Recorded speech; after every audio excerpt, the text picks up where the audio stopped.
सद्गुरुदयाल के चरणों में प्रणाम करते हुए सभी साधक बंधु बांधव, हम सभी लोग भजनों का श्रवण कर रहे थे और अग्रवाल साहब ने वचन लिए। उनका भी सभी लोगों ने जो कल भी लिया था और आज भी उसी से आगे थोड़ा सा कुछ अंश था, दादा गुरु जी के जीवन से जुड़ा हुआ।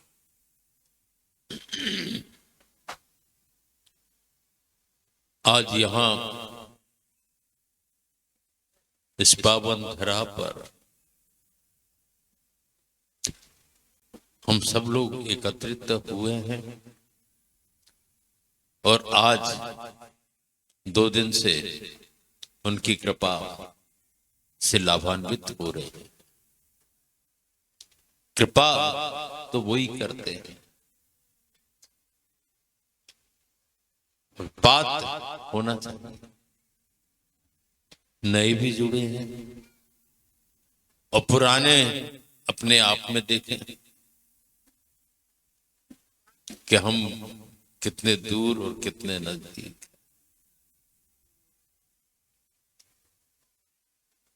ये तो उसका प्रेम का सौदा है, इसके हकीकी की बात है। इसके जैसा कि कहा, इश्क होवे तो हकीकी इश्क होना चाहिए। इस सिवा जितने हैं आशिक उन्हें रोना चाहिए। वो रोते हैं, ये क्षणिक है। और जिसने वास्तविकता में समर्पण के साथ, विश्वास के साथ उस मालिक से प्रेम किया है, तो निरंतर उसकी कृपा का लाभ उसको मिलता है। प्रेम या भक्ति या भाव कहने की वस्तु नहीं हुआ करती। कहना अहंकार को बढ़ावा देता है। भक्त होता है तो भक्त होता है और मूक वो कार्य करता है, एक शब्द नहीं कहता, उसकी भक्ति में तरलीन है। संत तुकाराम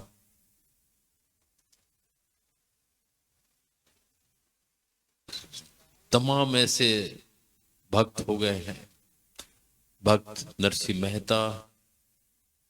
और ये नहीं कि हिंदू समाज में ही हुए हैं, मुस्लिम समाज में भी बहुत हो गए हैं, लेकिन उन्होंने कभी ये नहीं कहा मैं ऐसा हूं, मैं वैसा हूं, मैं ऐसा हूं। वहां कहां कह रहे हैं अपन, कहां सुना रहे हैं? उसके आगे तो हम कुछ भी नहीं है, शून्य है। हम सब लोगों के पास क्षणभंगुर जीवन है। कितने दिन जीवन किसका रहता है कुछ पता नहीं।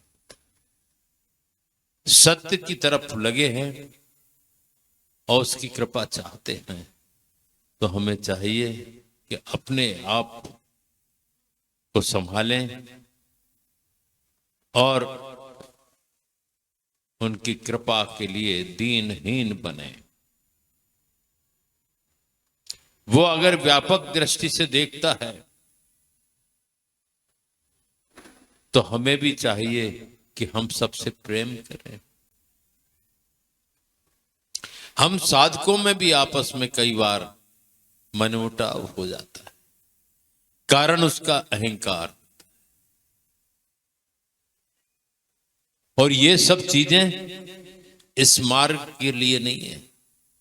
अगर इस मार्ग में हैं तो उनको तो अपनी ही दुनिया में रहने की जरूरत है, इस मार्ग में आने की जरूरत ही नहीं है कि वहां भी वही चीजें हैं। तो फिर हम कहां हैं जब सब कुछ छोड़ करके शांति की खोज में हम चलते हैं? और उस मालिक ने कृपावंत होकर के कृपा भी की है, तो हमने उसकी कदर क्या की?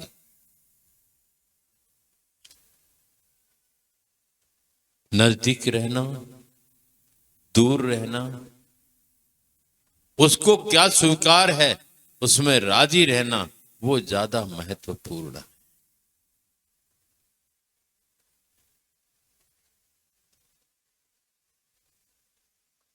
और समझना, चलना और उनके अनुसार करना, यह करनी का खेल है। ना ही बुद्ध विचार, बुद्ध छाण करनी करे, तो पावे कछु सार। करनी से तात्पर्य है हमारे मालिक ने, हमारे सतगुरु ने जो भी जैसा बताया है, ऐसे बैठना है, ऐसे उठना है, ऐसे चलना है, ऐसे नाम का सुमरण करना है। जब हम उनके शरणागत गए, हमारा क्या रह गया? कई बार कहने में आता है हमारा क्षेत्र चंबल और ग्वालियर क्षेत्र में पहले डाकू बहुत हुआ करते थे। कुछ लोगों का प्रयास रहा और उन्होंने वो अत्याचार और अन्याय करना छोड़ करके समर्पण किया सरकार के आगे। कुछ लोगों के प्रयास से उनका इतना प्रभाव रहा कि वो समर्पित हुए। और समर्पण होने के लिए उन्होंने क्या किया, जब वहां पहुंचते हैं नजदीक तो अपने हथियार नीचे रख देते हैं और हाथ ऊपर उठाते हैं।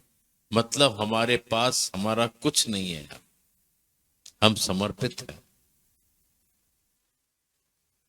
हमारे हथियार हम अपने पास रखते हैं और जब जरूरत होती है उनको प्रकट कर देते हैं और उनका रूप बड़ा विध्वंसकारी हो जाता है, जिसका कि हमें अंदाज भी नहीं होता। हम शांति की खोज में चले हैं, प्रेम के रास्ते पे चले हैं और प्रेम बड़ा कठिन तो है ही। प्रेम न बाड़ी उपजे, प्रेम न हाट बिकाए, राजा प्रजा जहि रुचे, शीश दे ले जाए। शीश देने से ये नहीं कि शीश काट के उनको समर्पित कर दिया, फिर तो प्रेम कहां रहा। शीश देने से तात्पर्य है अपने अहंकार को समूल नष्ट कर दिया और विनम्र बन गए, नम्र बन गए और उनके अनुसार रहनी करनी में सुधार कर लिया। जब तक अहंकार है तब तक हम उनकी कृपा से वंचित रहेंगे और वो कृपा के पात्र नहीं कहलाएंगे। दुनियादार में कई चीजें, कई परिस्थितियां होती हैं, लेकिन इस मार्ग में हम अगर बुद्धि लगाते हैं तो हमारी ही हानि होगी। यह बुद्धि का दखल ही नहीं है। यह सारा काम बुद्धि से परे होता है, सहज होता है।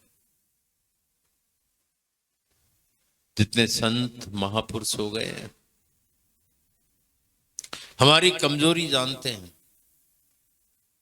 और वो कहते हैं किसी कार्य की तो सहज रूप में कहते हैं भाई देख लो, कर लो तो अच्छा है। ये नहीं कहते कि ऐसा काम करो, क्योंकि मालूम है मनुष्य की मनोवृत्ति खराब है, हो सकता है उसकी अवहेलना कर दे। और ये अवहेलना हम भी बहुत झेलते हैं। हम कहे ये काम कर लो, हाँ ठीक है देखेंगे, कर लेंगे, हो जाएगा। हमने किसी से कहा, उसने दूसरे से कहा, दूसरे ने तीसरे से कहा, उस कार्य का रूप ही बदल जाता।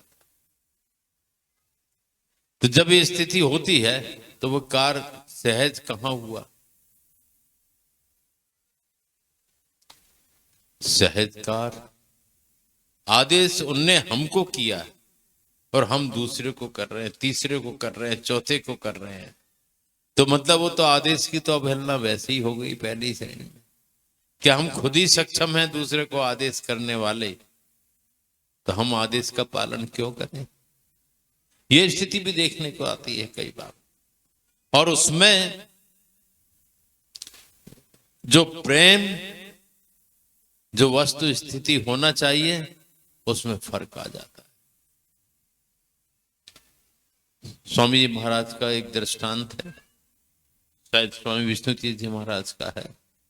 कुछ लोग आश्रम आए थे तो उन्होंने एक सज्जन की ड्यूटी लगाई कि इनको जाकर के देवी माँ के दर्शन करा लाओ। और वो ड्यूटी किन की लगाई थी? शिवोमती जी महाराज की। जो आदेश, उस समय तो आदेश कर लिया। गए महाराज, उनको वहां दर्शन कराया, वो कुछ घूमे फिरे। फिर उन्होंने कहा कि आपको तो और घूमना होगा और कहीं देखना होगा, मैं आश्रम चला जाऊं। उन लोगों ने कहा हाँ हाँ ठीक है, आप आश्रम का देख लो। उस समय वो भूल गए कि गुरुजी ने कहा कि इनको दर्शन करा करके घुमा करके अपने साथ लेके आना। वो छोड़ के आ गए।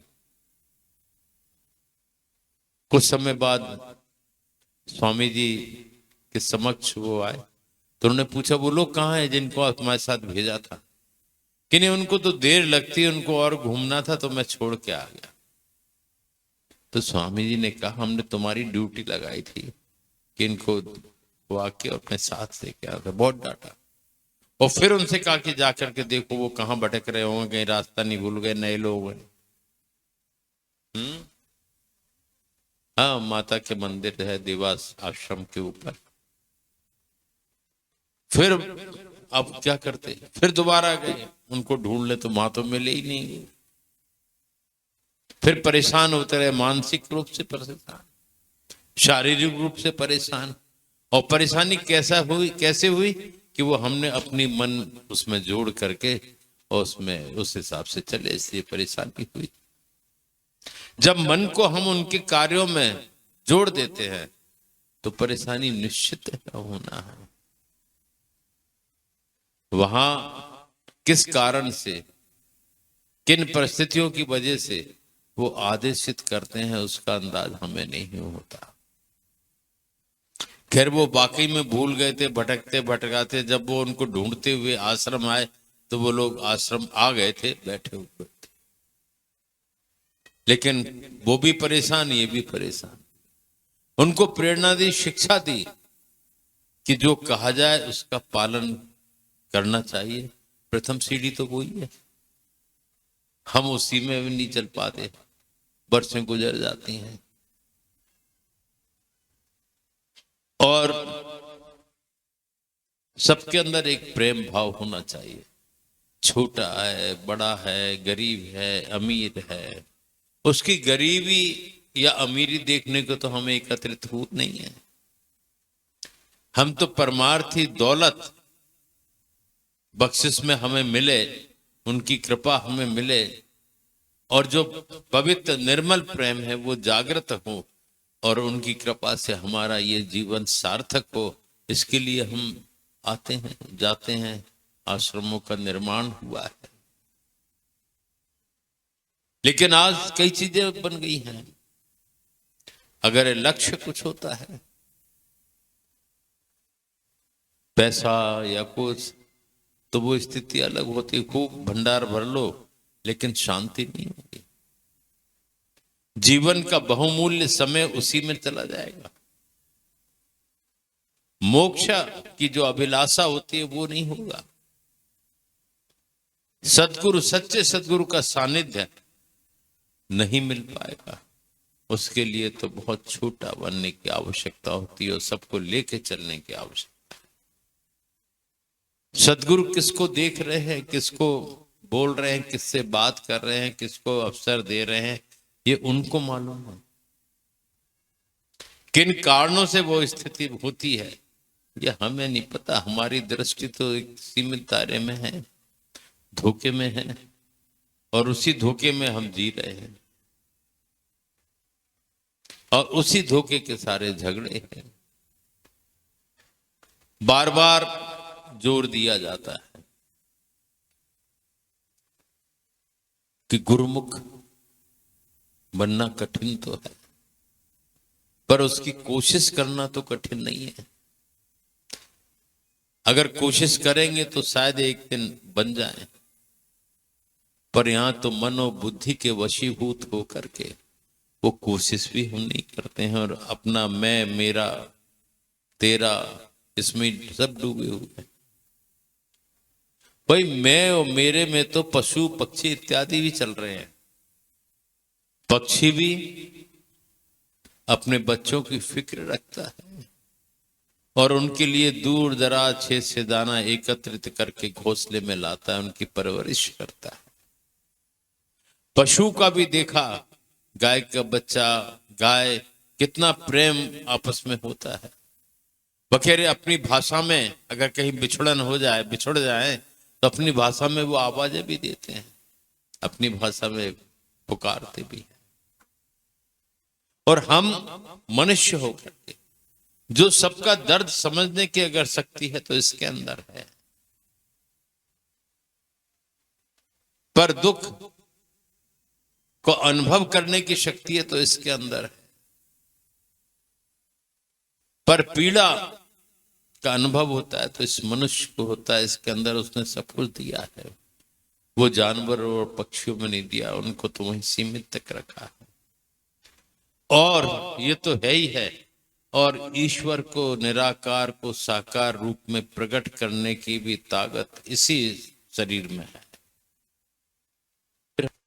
तो हम किन बातों में जूझते हैं, किन बातों में चलते हैं, ये सोचने का है।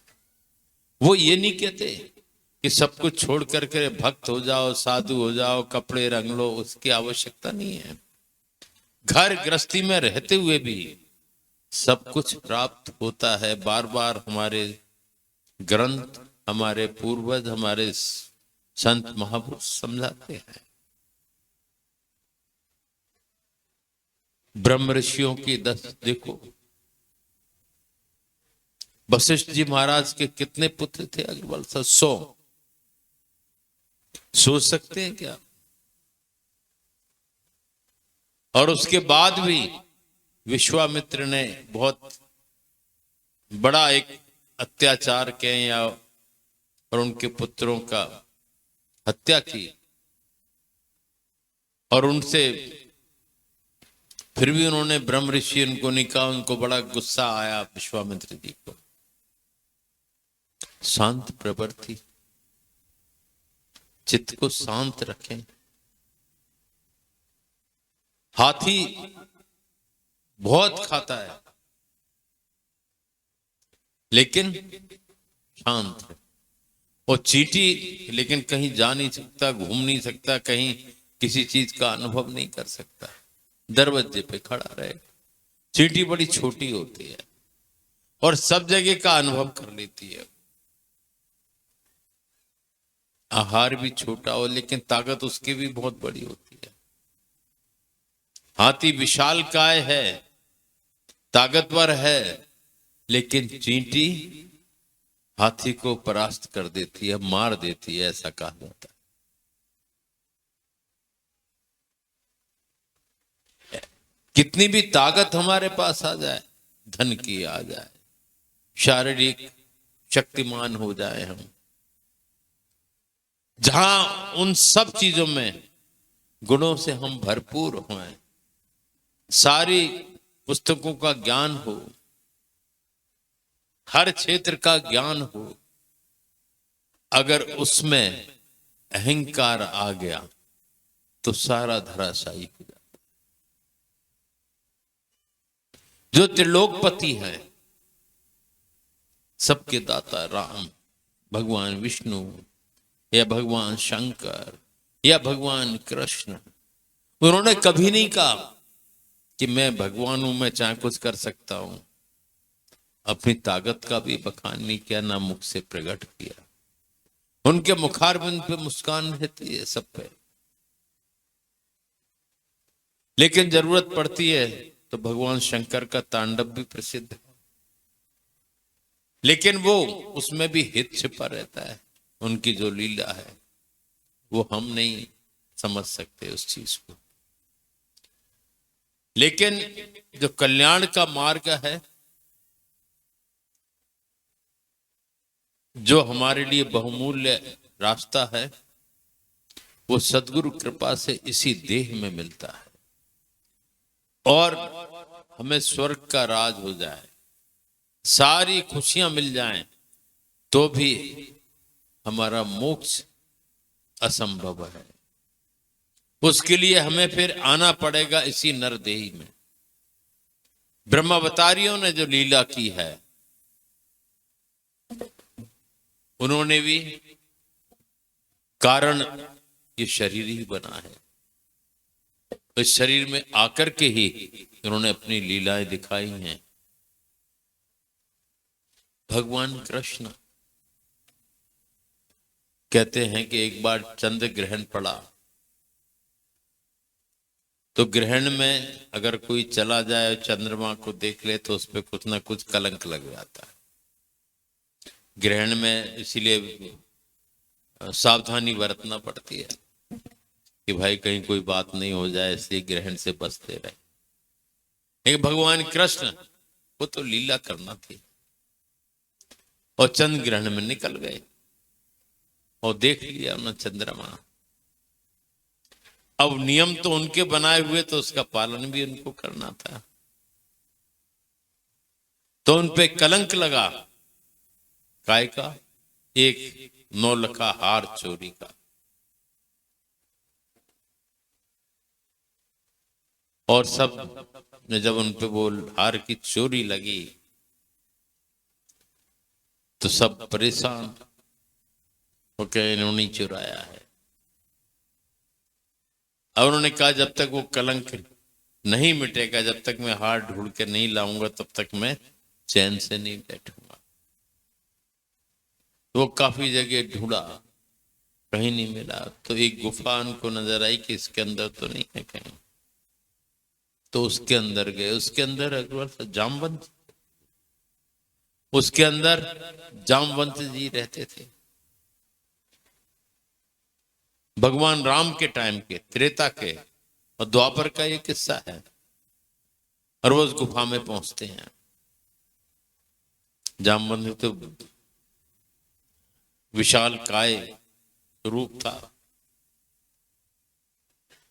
तो उनको कुछ सूचना ये लगी कि वो हार यहीं कहीं है। तो फिर जामवंत जी से युद्ध हुआ। उन्होंने उनको नहीं पहचाना, उनको तो पता ही था युद्ध होता है वहां। और फिर लास्ट में जामवंत जी हार की कगार पर आते हैं, तो सोचते हैं कुछ ना कुछ बात है, आज तक किसी ने आप कौन है। तब वहां उनको कुछ शंका थी, उनकी इच्छा थी जामवंत जी की, कभी मैं और आपसे कभी मेरा युद्ध कुश्ती। उस इच्छा को पूरा करने के लिए उन्होंने वो सारी लीला रची। और त्रेता की बात है और द्वापर में आकर के वो युद्ध कायम हुआ। और वो उनका फिर वो समझ गए, मैं समझ गया आप ही भगवान राम अवतार कृष्ण है, आप ही विष्णु अवतार है। और वो हार वहां दे दिया गया, वो लेकर के वो कलंक मिट गया। पर कलंक तो लगा। हमारी बुद्धि, हमारी वृत्ति जब वहां ये स्थिति है, तो हम तो कुछ भी देख करके शंकित हो सकते हैं, भ्रम में पड़ सकते हैं, समझ नहीं सकते। ये जन्म जन्मांतरों का जो खेल है, जो आदान प्रदान जो कई जन्मों से चला आ रहा है। कहां हिमाचल, कहां गुजरात, और भी प्रदेश, राजस्थान,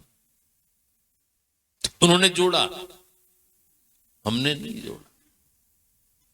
उनको लगा कि जहां जहां भटके हुए हम सब लोग हैं,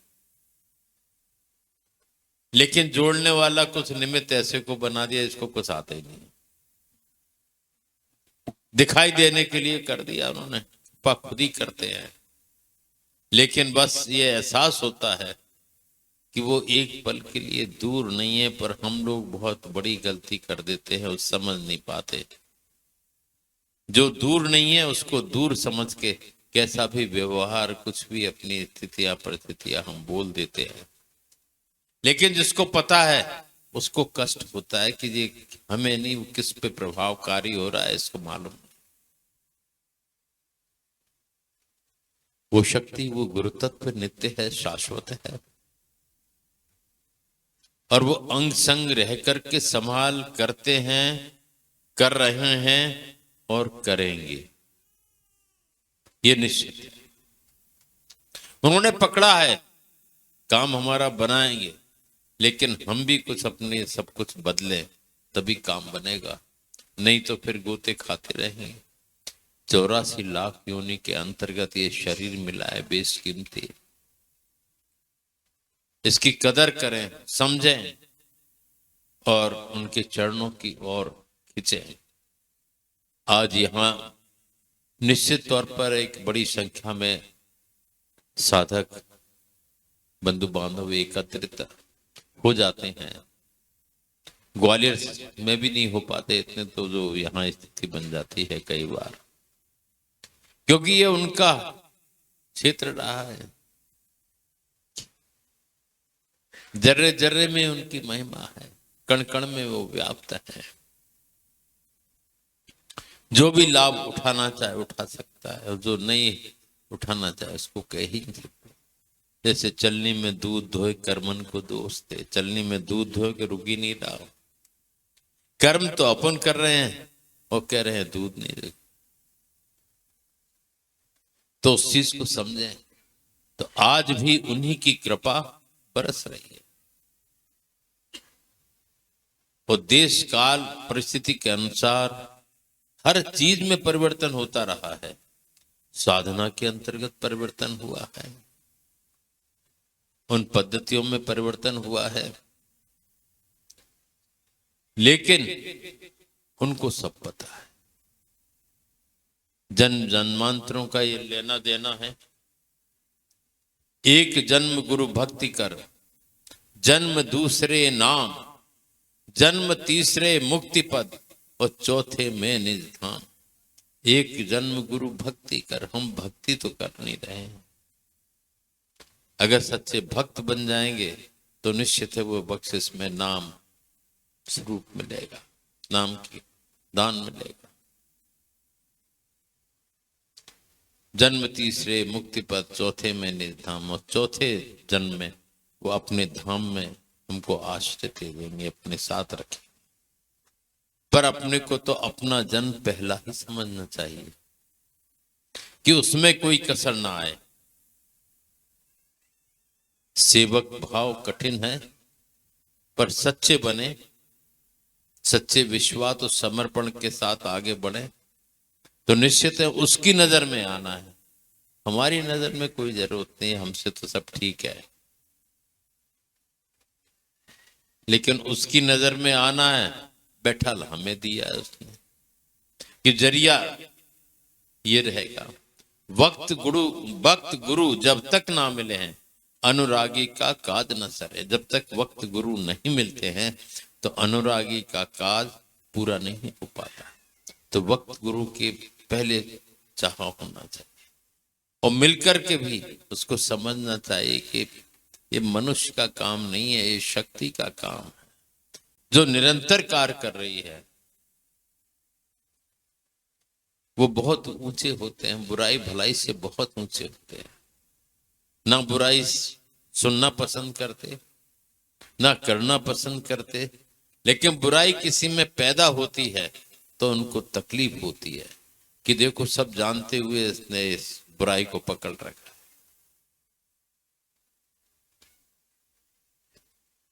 संभल के प्रेम के साथ, और सदगुरु की कृपा ज्यादा से ज्यादा हम सबको प्राप्त हो, उनके अनुसार चलने की जरूरत है।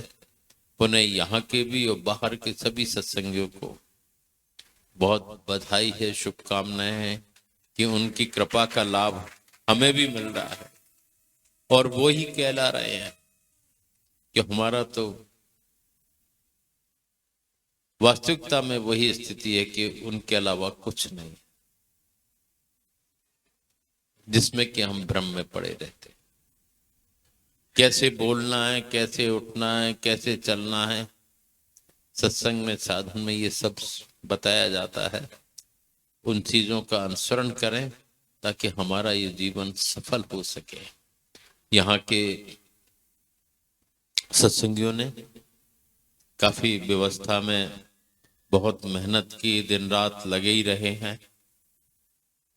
मालिक सदगुरु उनको ताकत दे, ताकत बख्शिश में दे और उनको सदैव ऐसी कृपा उनके ऊपर करता रहे कि वो इस तरह से कार्य सबको मिलाने का सदैव करते रहें और सब ऐसे ही मिलकर के आगे बढ़ते चले साधन के पथ पर। ओम।